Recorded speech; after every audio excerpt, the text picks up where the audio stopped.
Yes. Thank you. Nice to see you, Adam. Adam. I have to tell you, don't be embarrassed. It happens to all of us all the time. Well, actually, this makes the trifecta because I've met Adam and Tony. Right on. So, anyway, I'm the good-looking one. Yes. So anyway, my family's going to China. Yep. And I've been scouring the Travel Channel website to try to find the name of the Peking duck place that you went to, where like so many generations of the In family. Beijing? Yes. Guangzhou. Guangzhou. Yeah. Thank you. You're very, very welcome. Andrew, Wasn't that easy? God, I'm good. you've taken a lot of bizarre food all over the world. Yep. Did you ever get sick from any of them? No. Good. Then the second question is that I saw your video about going to Chengdu and it was very spicy food. Yes. Is that the spiciest food in the world or there are other countries? Across the board, it's the spiciest, but the hottest chilies that I've ever had were in Suriname and Botswana. And that's a factor of the type that's I'm talking about, like in someone's backyard. I mean, and I took some of them home. They dried them for me and gave them to me. I love them, hotter than any chili I've ever encountered. But Chengdu, famously, everything is spicy, and so ma and la, numbing and hot at the same time. 2 more questions. Yes, sir. Hi, Andrew. Amazingly huge fan of the show. I've watched for a long time. Thank you. And I just wanted to ask you 2 things. One, what do you think is the best food you've had from a hawker stall? Best food from a hawker stall, boy, I'll tell you, that is a hard question.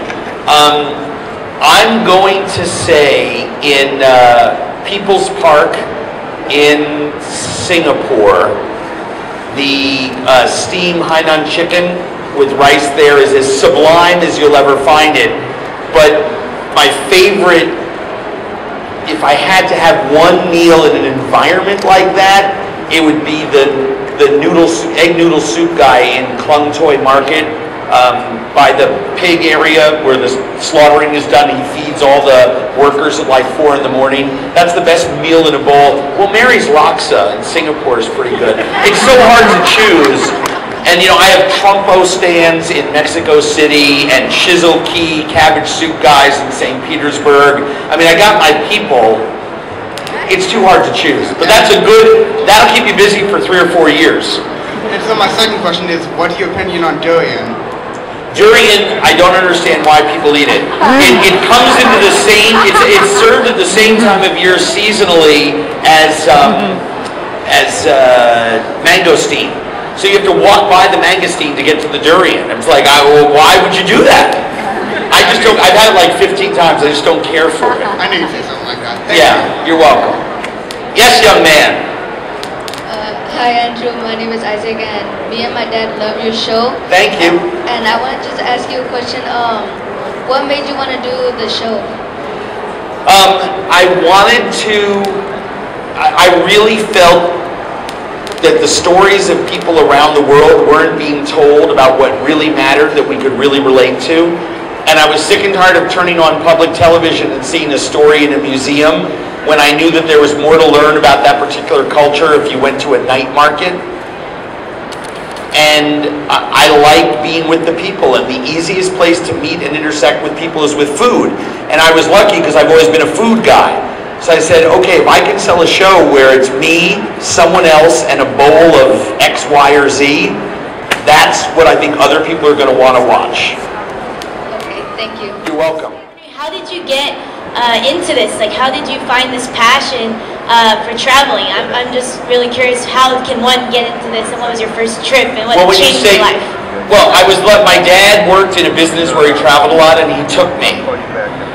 And so I saw a lot of places, and I just could not believe that when my friends came back from their first, big trip, and I was lucky enough to go to some European capitals at a very early age. So when I was like 9 or 10, I came back from a 4 or 5 day trip to France with my dad. And what other kids who had ever been there were like, oh my God, did you see the Eiffel Tower? And I was like, no, what's that? And then they reminded me of that picture of that big pointy thing.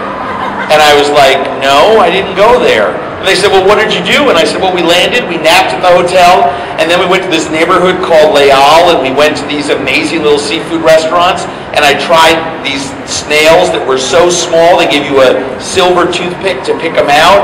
And then we slept, and the next day we drove to the countryside, and we were at this farm, and they made cheese, and we stayed there overnight and had this chicken roasted over an open fire in a spit, and the fat dripped down and cooked these yellow potatoes that the farmer had.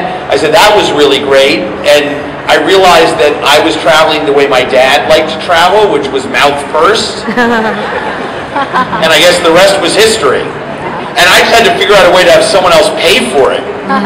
You know? Yeah, I'm like a drug addict, and I'm getting, it's free crack. Scary. It was really nice to meet you all. I'm sorry that I don't get a